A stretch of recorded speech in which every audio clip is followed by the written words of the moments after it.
안디옥에 교회가 서다라는 제목으로 말씀을 전하겠습니다. 여러분들이 오늘 읽으신 이 사도행전 11장 19절에서 30절의 내용은 교회사에 있어서 굉장히 중요한 그러한 내용을 담고 있는 부분입니다. 그리고 이 사도행전은 여러 차례 말씀드렸듯이 기록한 사람이 누가입니다. 누가는 사복음서에 기록되어 있는 누가복음을 기록한 저자와 동일한 인물인데요. 누가는 이 사도행전에 본인의 이름이 직접 등장하지는 않지만 우리라는 표현들을 쓸 때에 자신이 그 우리 안에 들어있는 것을 간접적으로 묘사하고 있는 인물입니다. 특별히 사도행전 16장, 이제 우리가 앞으로 지금 11장까지 보고 있는데 몇 주 더 후면은 16장을 다루게 될 터인데요.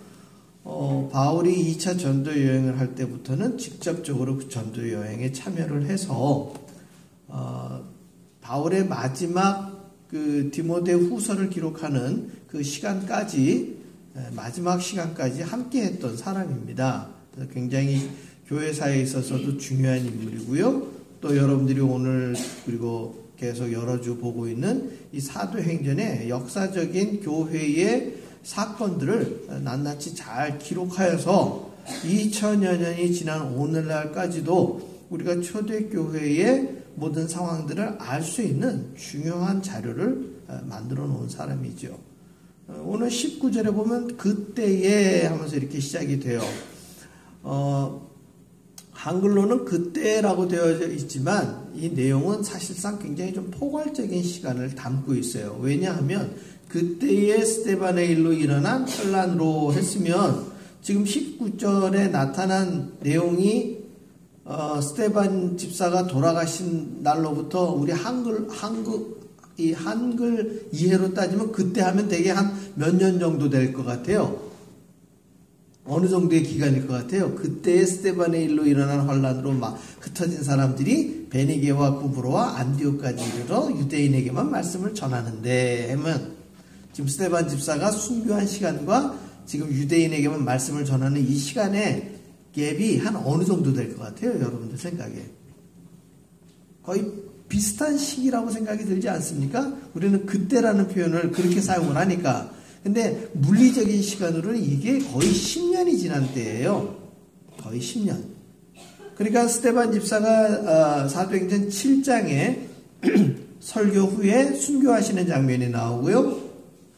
8장 시작할 때에는 아시는 바와 같이 청년 사울이 기세등등해서 다메섹에서, 그죠? 다메섹까지 쫓아가면서 예루살렘과 사마리아뿐만 아니라 이방 지역에 사는 유대인들까지도 예수 믿는 공동체 사람들은 다 잡아넣기 위하여 살기가 등등해서 쫓아가던 시대예요.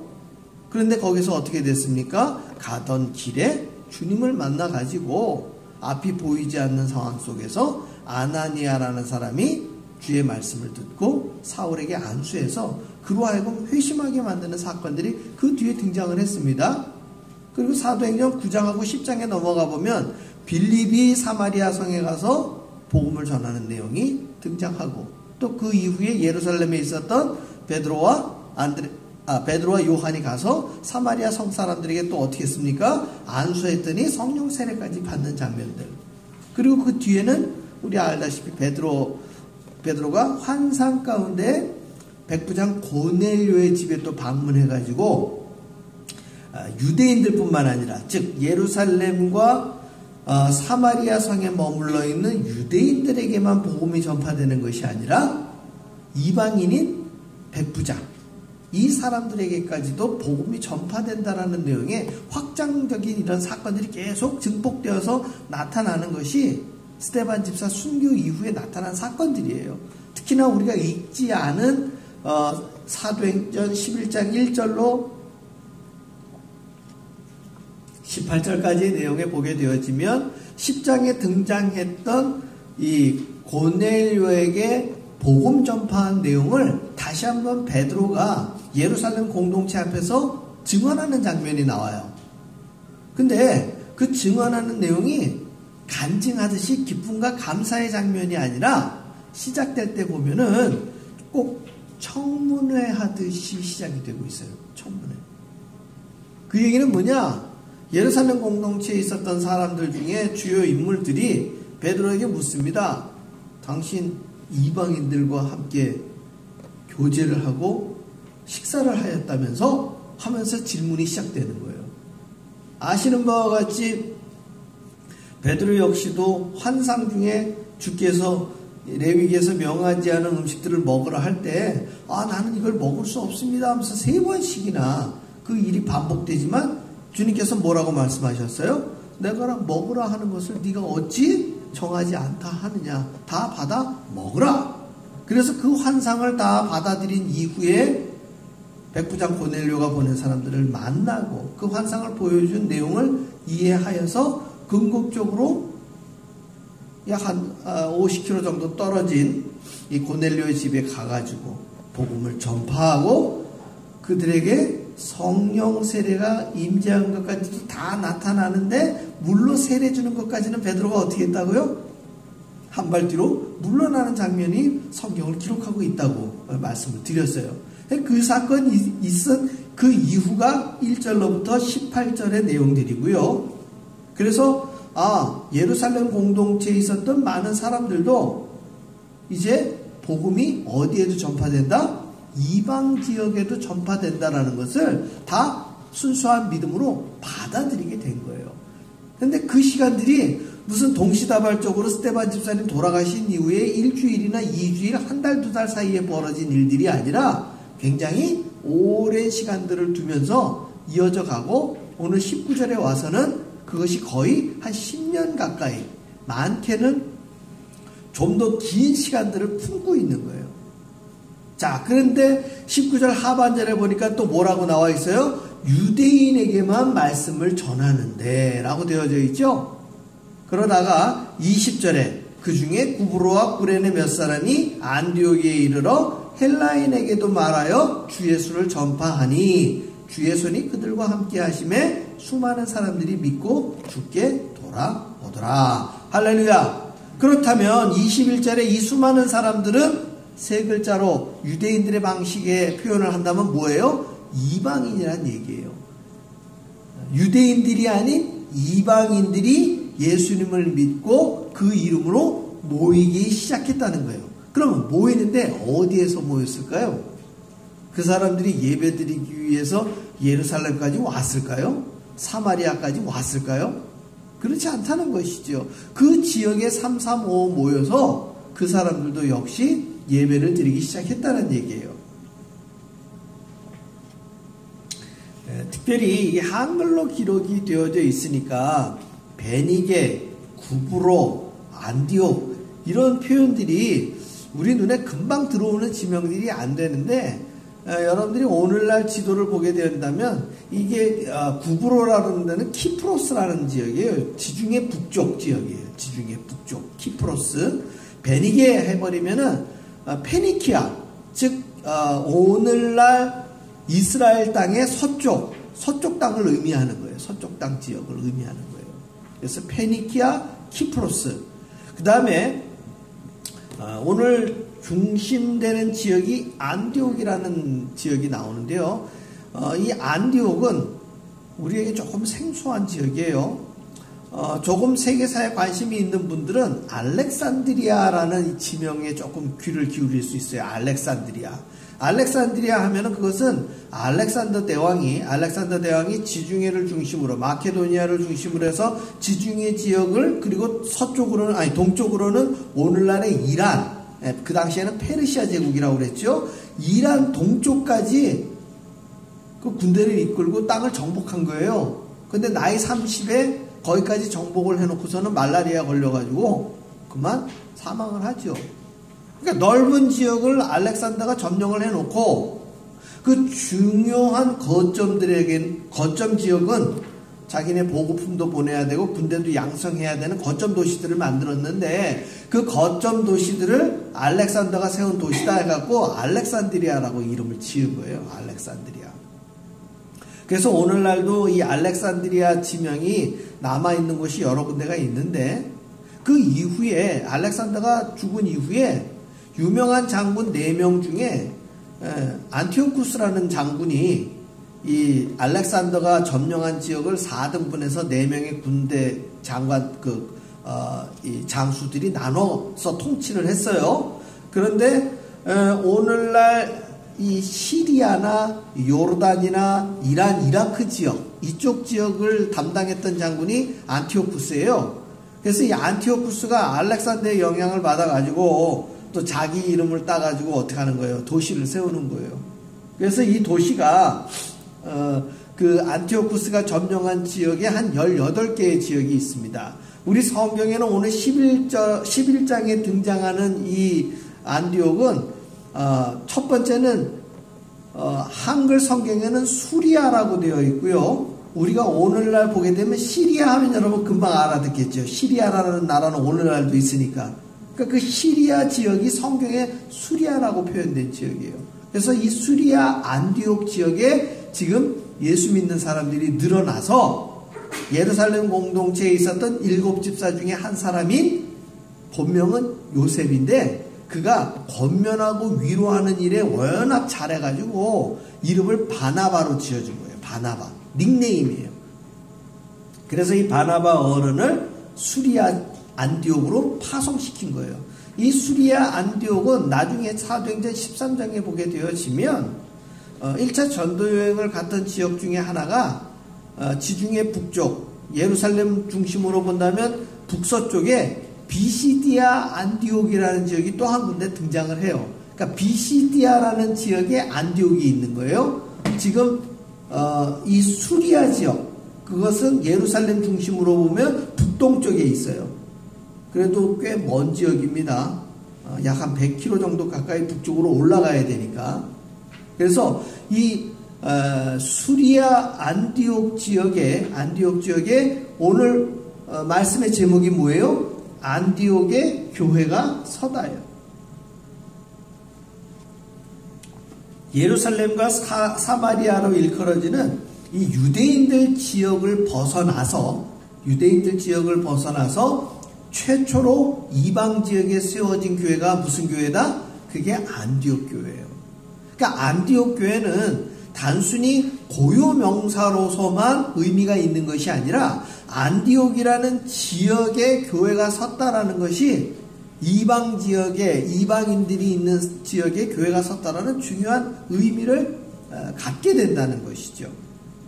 그래서 22절에 보면 예루살렘 교회가 이 사람들의 소문을 듣고 바나바를 안디옥까지 보내니 그가 이르러 하나님의 은혜를 보고 기뻐하여 모든 사람에게 굳건한 마음으로 주와 함께 머물러 있으라 하니 바나바는 착한 사람이요 성령과 믿음이 충만한 사람이라 이에 큰 무리가 주께 더하여 지더라. 이렇게 된 거예요. 그러니까 예루살렘 공동체가 예루살렘이라는 지역에 아직 머물러 있었던 7집사 중에 한 사람인 바나바를 이 수리아 안디옥 지역에 뭐 한 거예요?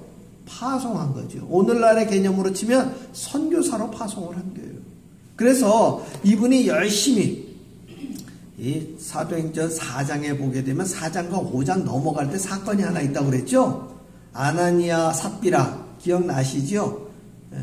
아나니아 삽비라 5장에 등장하는 아나니아 삽비라는 유대인으로서 부부예요. 그들이 땅 판 돈으로 사도들 앞에 다 팔았습니다 하고 했다가 땅 판 돈 숨긴 것 때문에 죽은 사건이 일어나죠. 그들이 왜 그런 일을 벌였느냐 하면 4장 하반절에 보게 되면 우리 바나바 어른, 이 요셉 어른이 가지고 있는 재산을 다 팔아가지고 교회 공동체에 다 헌납을 한 거예요. 그래서 그로 인하여서 많은 사람들이 그 일에 동참을 하게 되면서 초대교회 공동체가 굉장히 여러 가지 모양으로 성장하는 장면이 나오고 또 그 유명한 그 모든 교회 공동체 사람들이 유무상통하는 자기가 가진 것을 서로 나누면서 교제하고 그로 인해서 교회 공동체가 성장하는 장면으로 4장 끝맺음이 되는 거예요. 그리고 5장에 아까 말씀드린 아나니아와 삽비라 이름이 등장했다는 것이죠. 그러니까 그만큼 이 요셉이라고 하시는 바나바 어른이 교회 공동체에 미친 영향력은 굉장히 크다는 것이죠. 근데 그런 분이 지금 또 수리아 지역으로 가서 그 예수 믿는 사람들을 위해서 섬겨달라는 부탁을 흔쾌히 받아들이고 그쪽 지역으로 간 거예요. 그런데 그 지역에 가서 열심히 교회를 섬기다 보니까 교회 공동체가 커지니까 혼자서는 감당이 안 되는 거예요. 그래서 나타난 해결책이 뭐냐? 25절에 바나바가 사울을 찾으러 다소에 가서. 바나바가 누구를 찾으러 갔다고요? 네, 사울. 이 사울이 여러분들이 잘 알고 계신 사도 바울이에요. 근데 우리가 9장 말미에 보게 되어지면 이 청년 사울이 8장이죠. 말미에 보면 회심한 이후에 예루살렘으로 돌아와갖고 교회 공동체에 열심히 복음을 전했어요. 근데 복음의 내용은 다 알겠는데 저 사람 누구였어요? 스데반 집사 죽이고 교회 공동체 사람들을 막 잡아다 옥에 가뒀던 사람 아니에요. 그 사람이 갑자기 복음을 전하니까 이게 이상한 거예요. 받아들이기가 어려운 거예요. 두 번째는 저 사람이 전하고 있는 예수를 믿겠다고 얘기하는 그 순간 뭐 할까봐 확 잡아갈까봐 아무도 이 청년 사울이 전하는 복음을 100% 받아들이기가 어려운 거예요. 심지어 유대인들이 교회 공동체가 청년 사울을 어떻게 했느냐? 배척한 거예요. 너 그러지 마라. 그럼 우리 전하는 이 복음까지도 사람들이 믿지 못할까 두렵다 하면서 암묵적으로 그를 배척했기 때문에 더 이상 예루살렘이나 사마리아에 머물러 있기가 어렵게 된 사울이 자기 고향 다소에 간 거예요. 그 기간이 거의 13년 정도 됩니다. 자신의 갈라디아서나 그 이후의 고백을 우리가 보게 되어지면 사울은 아라비아 사막에서도 자기가 하나님 말씀을 다시금 리와인드 하면서 묵상하는 시간들을 가졌었고요. 자기 고향 다소에서도 지금까지 자기가 알고 있었던 모든 말씀들을 예수님의 복음에 맞춰서 다시 한번 재해석하고 재강해하는 그런 훈련들을 합니다. 그저 그냥 그곳에서 우리 코로나 방역 돼가지고 집콕 방콕하듯이 있었던 사람이 아니라는 것이죠. 그래서 바나바가 사울을 찾으러 가는데 수리아 안디옥에서 다소까지는요 거의 190km 정도까지 떨어져 있는데요. 그리고 그 가운데는요 타우러스 산맥도 있어가지고 그 다소까지 가는 길이 보통 길이 아니에요. 그런데 이 바나바 어른이 다소까지 가서 친히 사울을 데려오는 거예요. 그래서 26절에 만남에 안디옥에 데리고 와서 둘이 교회에 1년간 모여있어 큰 무리를 가르쳤고 제자들이 안디옥에서 비로소 그리스도인이라 일컬음을 받게 되었더라. 밑줄 짝 뭐라고요? 그리스도인이라 일컬음을 받게 되었더라. 오늘날 예수 믿는 사람들은 우리가 뭐라 그래요? 그리스도인이라고 그러고 영어로 하면 크리스찬이라고 그러잖아요. 이 어원이 여기에서 시작되는 거예요. 그 얘기는 뭐냐면 예수 믿는 예수 공동체 사람들이 대외적으로 우리는 그리스도인이야 이렇게 얘기한 게 아니라 그 수리아 안디옥 지역에 사는 이방인들이 예수를 믿고 교회를 세웠더니 아직 예수를 믿지 않는 사람들이 그 사람들을 뭐라고 지칭한 거예요? 그 사람들을 그리스도인이야. 저 사람들 로스데이에 모여서 예배드리는 저 사람들 누구다? 그리스도인이야 라고 지칭하게 된 거예요. 거기는 단순히 예배드리는 삶만 있었던 것이 아니라 우리 바나바 어른을 빗대어서 보게 되어지면 그들은 성령과 믿음이 충만한 사람이고 하나님의 은혜를 보고 기뻐하고 모든 사람들을 대하여 굳건한 마음을 갖고 있었던 사람들이란 얘기예요. 오늘날 우리가 이 땅을 살아갈 때 사실 우리가 자꾸 이제 그 위로와 권면의 기도들을 하게 되어지면 우리 마음이 풍요로워지고 내가 혼자가 아니구나 이런 생각들을 갖기는 하지만 다른 사람들을 돕거나 다른 사람들에게도 굳건한 어떤 능력을 갖기에는 참 힘들어요. 그 얘기는 뭐냐면 애를 키울 때 애들을 계속 어떻게 그 아이들 표현으로 하면 우쭈쭈 해갖고 키우면은 애들이 다치거나 자존감 높여지는 일에는 도움이 되는데 역으로 어떤 일이 벌어져요? 그 아이들이 그냥 자기 중심적인 사고밖에는 못하는 거야. 왜? 항상 부모님이 자기에게 뭐만 베풀었으니까? 사랑만 베풀어줬기 때문에 사랑을 나누거나 어떤 어려움을 만났을 때 그 일을 직접적으로 뚫고 나갈 힘은 상대적으로 적다는 얘기예요. 그러니까 때로는 온실 안에 화초처럼 키우는 것이 아니라 집 바깥에 키우는 이런 식물들이 비바람이라든지 또 춥고 더운 이런 날씨들에 겪으면서 강하게 자라나는 것처럼 교회 공동체 안에는 어떤 일이 있어야 되느냐? 좀 죄송한 얘기지만 고난과 시련이 있을 때에 교회 공동체는 어떻게 된다? 더욱더 단단해진다는 거예요. 이것은 저의 개인적인 고백이 아니라 교회 역사를 보면 알 수 있다는 것이죠. 아시는 바와 같이 예루살렘 공동체가 베드로의 설교로 인해서 3,000명, 5,000명 빵빵 늘어났을 때 자체적으로 복음 전하는 일은 많지 않았어요. 그들끼리 모여서 교제하고 그들끼리 모여서 서로 유무상통하면서 하나님을 찬미하고 하나님께 예배드리는 기쁨에 가득 찬 거예요. 그게 악하거나 나쁜 거는 아니에요. 그러나 안으로 결집되는 에너지가 밖으로는 사용이 되지 않았다는 것이죠. 그랬을 때 스데반 집사의 죽음으로 인해 교회 공동체가 어떻게 됩니까? 그 내부적으로 뭉쳤던 힘이 바깥으로 폭발하는 사건으로 나타난 거예요. 그 힘이 어디까지 벌어졌어요? 지금 지중해 북서쪽과 또 예루살렘 공동체의 북동쪽까지 펼쳐진 거예요. 그것을 제가 사도행전 1장 8절의 말씀에 의거해서 예루살렘과 사마리아와 온 유대와 땅끝까지 이르러 이 중요한 복음의 지역적으로 어디까지 뻗어나가야 되는가에 대한 이야기를 예수님이 하셨고 그 일이 공교롭게도 하나님께서 스데반 집사의 순교의 사건을 통해서 나타나게 했다는 것이죠. 굉장히 중요한 사건이죠. 따라서 교회 공동체 안에서는 어려움을 겪을 때마다 더욱더 단단해지고 그 시련과 고난을 이겨낼 때마다 교회는 어떻게 됩니까? 성장도 성장 있지만 성숙해지는 힘을 얻게 된다는 것입니다. 그것은 뭐 교회뿐만 아니라 저와 여러분의 삶도 마찬가지이죠.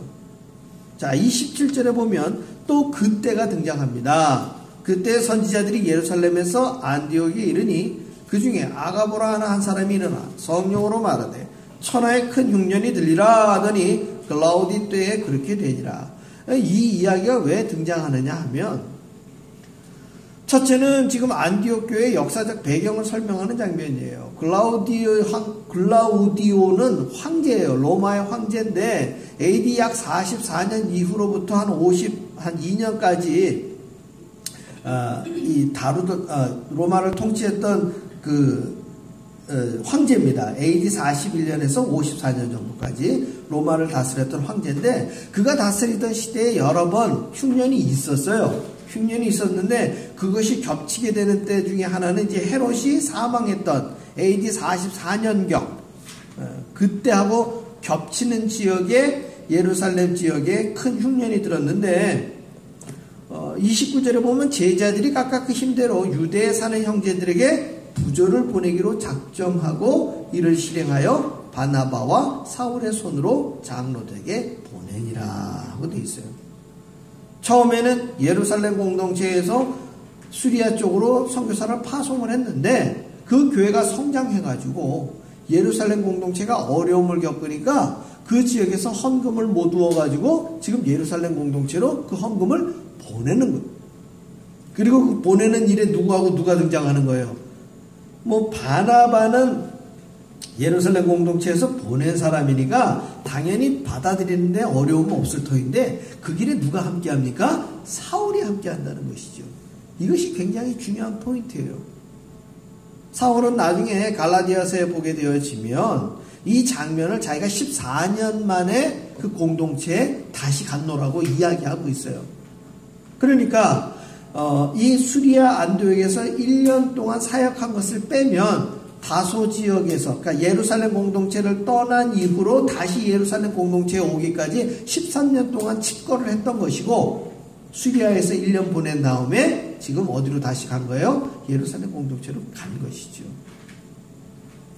그래서 사울이 변화되어졌고 하나님의 사역자로 쓰임받은 건 우리 26절에 등장하죠. 1년간 모여있어 큰 무리를 가르쳤고 했을 때 그 가르침의 은사는 누구로부터 나온 거예요? 바로 청년 사울로부터 나온 것이란 얘기죠. 그러니까 이 요셉 어른이 권면하고 위로하고 사람들을 돕고 행하는 일들, 우리가 잘 아는 교제라고 하는 코이노니아나 또 섬기고 봉사하는 디아코니아, 이런 교회의 기능들에 대해서는 잘 하시던 분이었는데, 우리가 디다케로 일컬어지는 이 가르치는 은사에 대해서는 당신이 이건 내 탤런트가 아니야, 이거 잘하는 사람은 누구야? 사울이야, 알고 있었기 때문에 그렇게 사울을 데려온 거예요. 그렇다면 이것은 우리 교회 공동체에도 동일하게 적용되는 거예요. 교회 공동체는요, 어떤 한 사람이 슈퍼맨이 아니에요. 바꿔 얘기하면 목회자 한 사람이 핵심이 있지만 저 역시도 모든 걸 다 할 수는 없다는 얘기예요. 뭐 한글로 말씀드리면 예배, 또 성경 공부, 또 성도들의 교제, 그리고 이웃 섬김, 전도와 선교, 이 5가지가 교회의 중요한 기능이자 또 의무이자 미션이에요. 근데 목회자들은 예배, 또 성경 공부, 그리고 또 성도들의 교제, 이런 부분들 다 포괄해요. 그러나 이웃을 섬기고 선교를 하는 일에 대해서는 목사 혼자 하는 게 아니라 어떻게 합니까? 교회 공동체가 함께하는 일들이에요. 그래서 큰 무리가 모였을 때 이 수리아 안디옥 교회가 잘 서갈 수 있었던 이유 중에 하나는 이 성도님들이 전부 어떻게 했어요? 그 일들을 함께 나누었기 때문이에요. 그리고 이 모델은 예루살렘 공동체에도 마찬가지였어요. 사도들이 있고 제자들이 있었지만 7집사를 뽑았잖아요. 왜? 사도들이나 제자가 기도하는 일과 말씀 전하는 일에 전무하기 위해서, 그 일에 전심전력을 하고 교회를 행정이나 또 돌보고 이런 일들, 성도님들을 권면하고 위로하는 일들은 7집사가 나누어서 성도들과 함께 했다는 것이죠. 이것은 우리 교회 공동체도 마찬가지예요.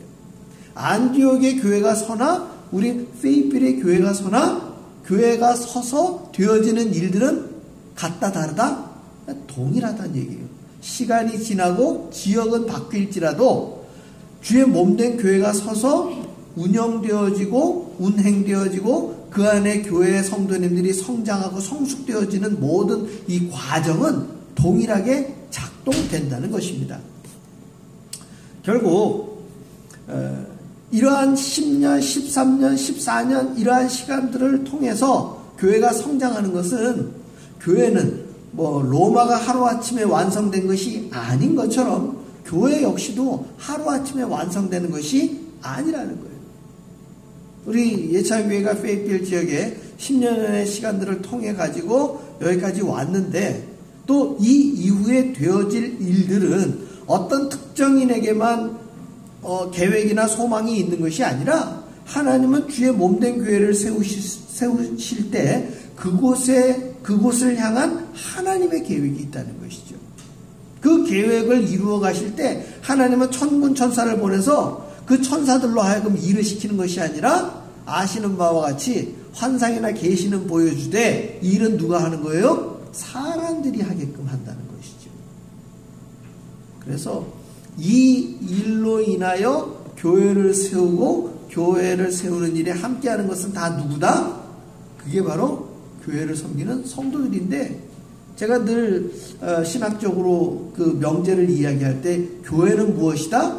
예수를 그리스도라 고백하는 사람들의 모임이라고 말씀드렸죠. 다시 한번 말씀드립니다. 교회는 뭐다? 예수를 그리스도라 고백하는 사람들의 모임이에요.